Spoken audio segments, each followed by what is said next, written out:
Okay. Good evening. I'd like to call to order the meeting, the November 20th, 2023 meeting of the Eureka Springs Hospital Commission. Could we start with a roll call, please? Cynthia Asbury, CFO. Angie Shaw, CEO. Sandy Martin, Commissioner. Kent Turner, Chair. Barbara Dix, Vice Chair. David Carlisle, Commissioner. Ryan Byler, Commissioner. Sharon Doremus, Commissioner. Samantha Jones, Marketing Director. Okay. You all should have received copies of the minutes. Could I have a motion for approval so we can discuss if we need to? So move. I have a second? Second. Any discussion? Hearing none, all those in favor say aye. Aye. Any opposed, same sign. Minutes are approved. I also sent out copies of the agenda for the November 20th, 2023 meeting. Could I have a motion to approve the agenda so we can discuss? So moved. Second? Second. David, second. Any discussion or any changes or additions to the agenda that anybody saw that are noted? Hearing none, all those in favor say aye. Aye. Aye. All opposed, same sign. Motion carries.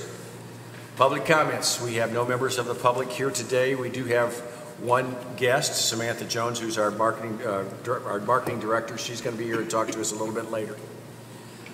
Committee reports. I don't think we have anything to report on any of the committees because we're going to hear about everything that finance has been up to here later during the meeting and everything like that. So I think we'll just bypass that this month. Hospital expansion update. I have been hearing again some rumblings that things may be improved once we get ourselves as a rural emergency hospital. I also solicited some help from a member of a law firm that we have recently brought on board to help us out with some issues in Little Rock. So we will be working behind the scenes to see if we can push the update a little bit, the financing of it a little bit quicker. The only other thing that we need to do is now that we have, as you'll hear in the meeting, now that we're proceeding rather rapidly through to the transfer to a rural emergency hospital,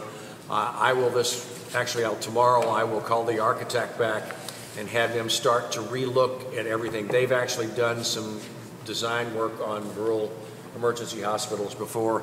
Have them do a relook, not necessarily changing the footprint, but making it more conducive to what we will become as an emergency hospital. I mean, the best way I know to put it is, and we talked about this at the Saturday workshop, the long and short of it is we're going to become a bigger, more aggressive emergency room. I mean, we're just going to have, we're really just we're going to become a big emergency room as opposed to a full-blown hospital. So I think the architects will probably be, since they've already designed some rural emergency facilities, I think they'll be better capable of telling us, suggesting changes or modifications that we may want to make, and that probably will also help when we go back for the funding. I don't know that it'll reduce the cost any, but it just change the parameters and makes us show that we're in line with where we're moving forward to right now. That's kind of where we stand with the redo of the hospital, not the change of the hospital. The CEO report, Angie Shaw. Okay. We're going to start off with clinical services. In October, there were 264 patients through the ER. 15 of those were hospitalized and 25 were transferred out to a higher level of care. This was a decrease compared to the October of 2022. And then out of those 15 patients hospitalized, 12 were admitted ops. We continue to receive positive feedback regarding the new ER group. Samantha makes phone calls to every ER patient, and she has continued to hear good response regarding their care they're providing. The Cerner transition is continuing to move forward. We have an in-person training session the week of December 4th.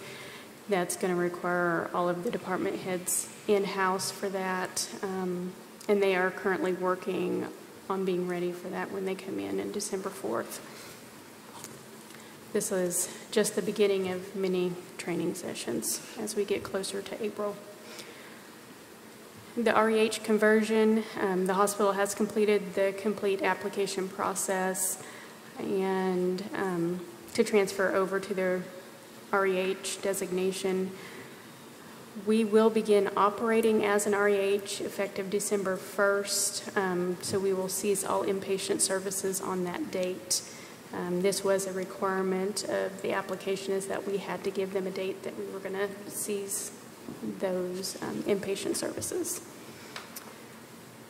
Internally, as we transition, we are meeting with all the hospital departments to ensure that we meet the REH requirements as it pertains to their operations and staffing metrics. That we have been meeting all along, but we're really starting to meet again with them this past week and moving forward. And now the news that you're waiting to hear about, the ARPA grant. As you know, November 14th, Cynthia, Jody, and I, we did travel to Little Rock to attend the Arkansas State Legislature Peer Subcommittee. We were invited to come there to discuss our request for funding from the ARPA funds that were set aside at the state level to focus on sustaining rural hospitals. We began this process in March, if you remember, with a facility assessment that was completed by Alvarez and Marsal, who is a third party that was contracted with by the Department of Health Services and the Department of Finance. Monthly, we were meeting with them, and then as we've got closer to this date, we were meeting weekly and I would like to say that with all our hard work and determination with working with them and at the state level, we were approved for $4.5 million. They did approve that at the meeting on the 14th, and they had their final executive meeting held November 17th, this past Friday, and approved it completely. We should receive half of that appropriated funds in approximately 10 business days. They were guessing it'd probably be the first week of December. And then once we meet or get designated officially for the REH designation, we will receive the second half of that. I assume that that's the point that we'll start receiving the monthly payments from Medicare. My understanding, CMS. It will start shortly after that. So after we receive the change in designation, then that would make sense. Questions for Angie? What's the date on our actual possible change? I mean, this looks, December 1st is the first part of it. Yes, December 1st is when unofficially we're going to start working as an REH. And then they said once they received our application, it could be 10 to 30 days. So definitely by the first of the year. That's good. That's a good thing. Real good thing. It's fast. I didn't expect those boys down there to work that fast. For some reason, they wanted us really bad. Well, good job. My hat's off to you guys. Yeah. You've done the hospital there on that. That's awesome. Other questions? Okay, no other questions. We're going to move. Samantha has asked that she could present her marketing report this month, and I told her it would be fine. So with that, Samantha, go ahead and present your report. Yes, I'm just going to hit 2 big points. So I wanted to start by letting y'all know we have some holiday marketing planned at our local clinics, the Washington Family Regional Clinic and Boston Mountain. We're going to take them some goodies and some information on our outpatient services. Most of that I already have, so it's a budget-conscious decision, and it's a way for us to spread some cheer and some knowledge about our outpatient services. In the spirit of holiday cheer, we're going to be in the Christmas parade this year. So I have lived in Eureka Springs about 10 years, and I've never seen the hospital in the Christmas parade. So I thought this would be a great way for us to get our name out there. It's the most heavily attended parade by locals, I believe. And the fun part for me is I've invited all of our staff and their kiddos to be on our float. So it's going to be a true Eureka Springs Hospital family Christmas parade float. I'm really excited about that, and I hope we make that an annual thing from here on. And I have my notes, y'all. 1 second. Get your notes. Okay, and I just wanted to keep you updated. So from my end, as we've made this designation change to REH, I've been working with the local media outlets to answer any questions that they have. Kent has been doing the same. After we had our special meeting on I believe it was the 16th of October, I prepared a Q&A and a statement from the hospital to send out to the media that would cover all of our bases. So if they had any questions, of course, they could reach out. I think our media partners appreciate that, and it helps us to, first off, we can answer questions before, misinformation gets out there. And we also have been working hard to build trusting relationships with our local media, and I just want to say that I'm thankful for them and for working with us. I hear a lot of positivity coming from that direction these days, so that's really good. And my last thing is just thankfulness. Thank you, thank you, thank you, thank you, thank you, thank you, thank you, thank you. I appreciate all of you so much. We appreciate you. We do. Thank you, Yes. Sam. And I'm delinquent. I'm putting together some information that I'm going to get to you and Sandy so we can actually we need to put together a brochure so that it can be handed out at places. That's something that we need to make sure that we get done. And I'm the person that's holding that up at this point. Yeah, I've got something in the works, so we just plug information in pretty much. I have a template, and if y'all have any other questions about what's going on, I do have a marketing report attached that is much more lengthy than what I just said, believe it or not. Okay, questions for Samantha? If not, we'll turn to the financial report from the CFO, Cynthia. Okay, so the first page is our bank balances. As you'll see, we're down about 7% in October.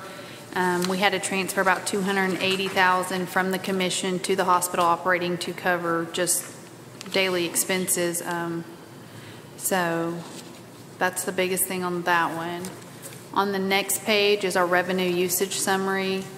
Again, you can see that we were down overall on services provided as a whole about 12% in October compared to September, and down about 14% from last year when you look at services as a whole.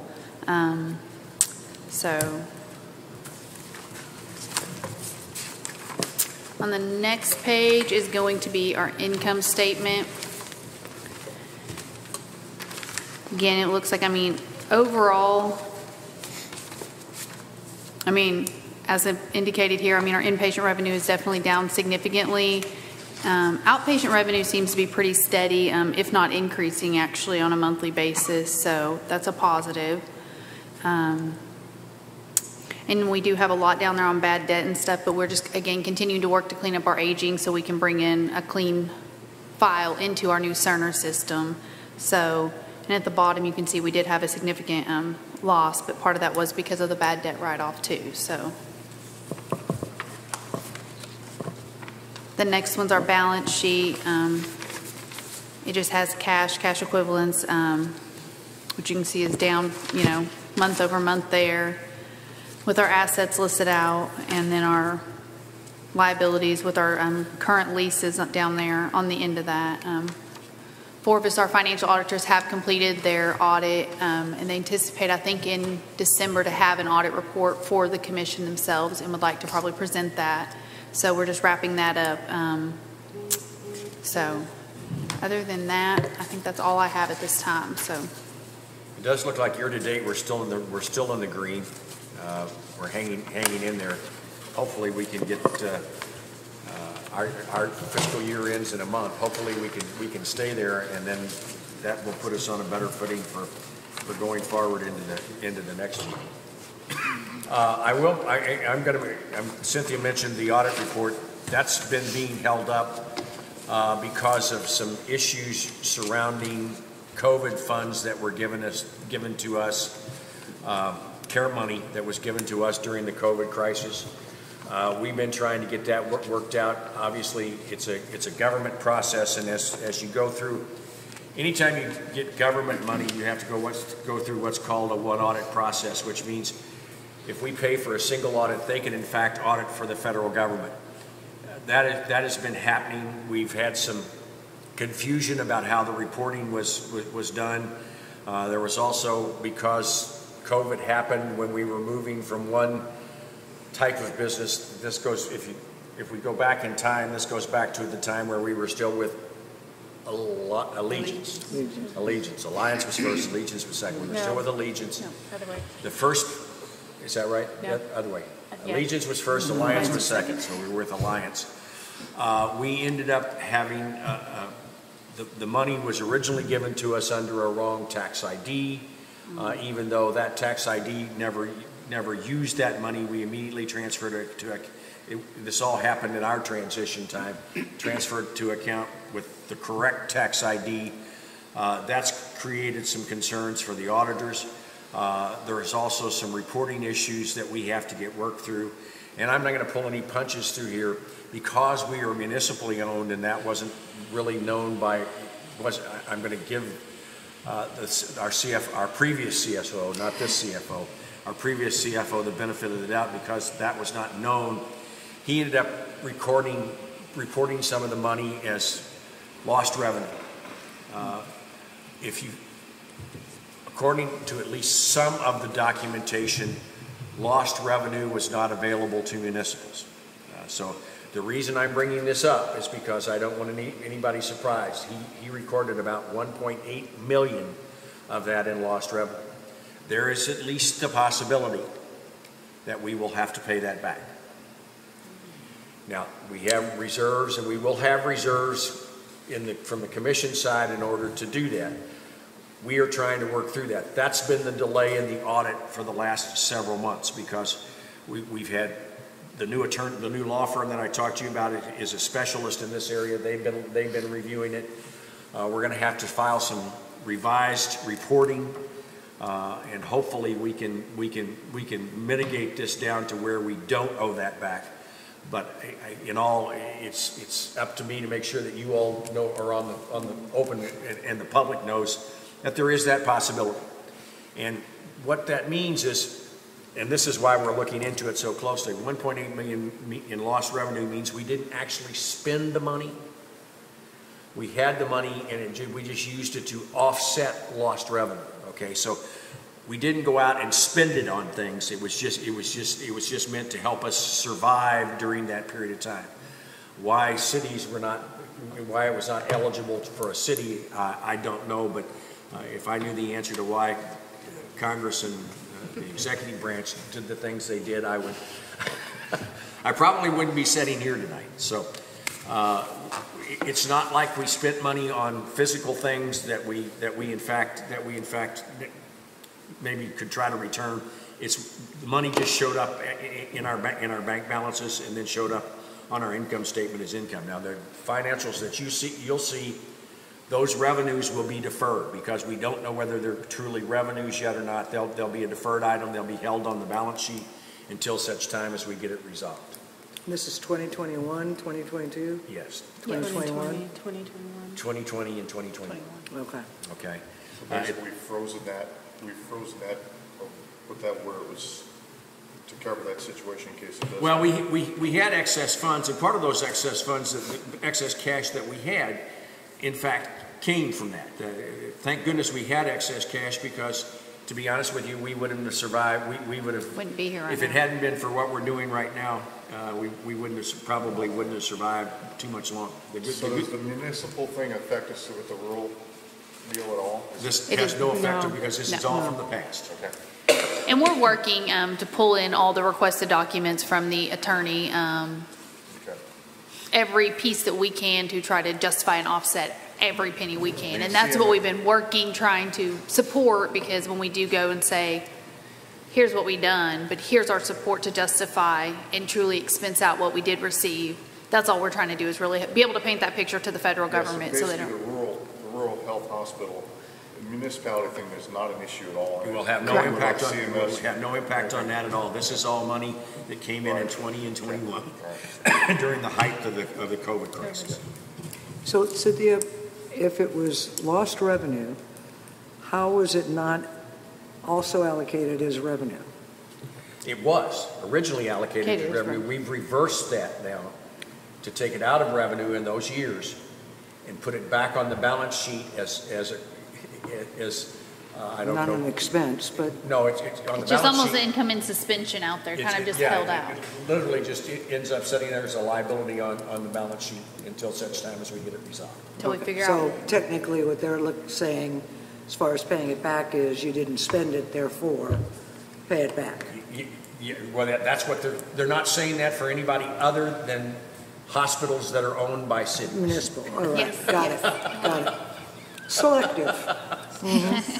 Okay. But that's the reason why Forvis recommended this, the law firm. The law firm is, in my mind, has been doing a very, very good job they're taking it very serious. They understand our situation. They understand how this is all supposed to work.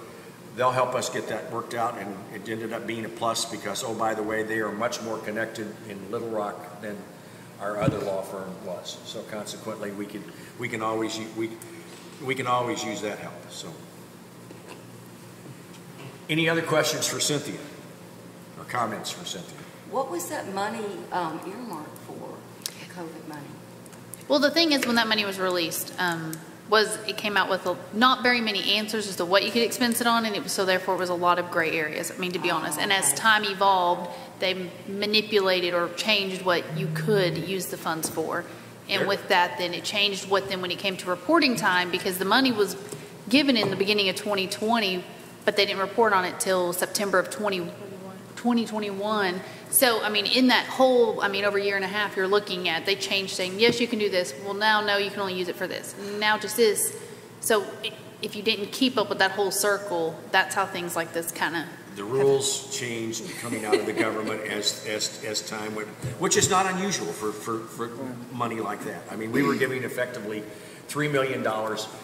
We spent 1.2 of that $1 million on legitimate, on equipment and on supplies and things like that.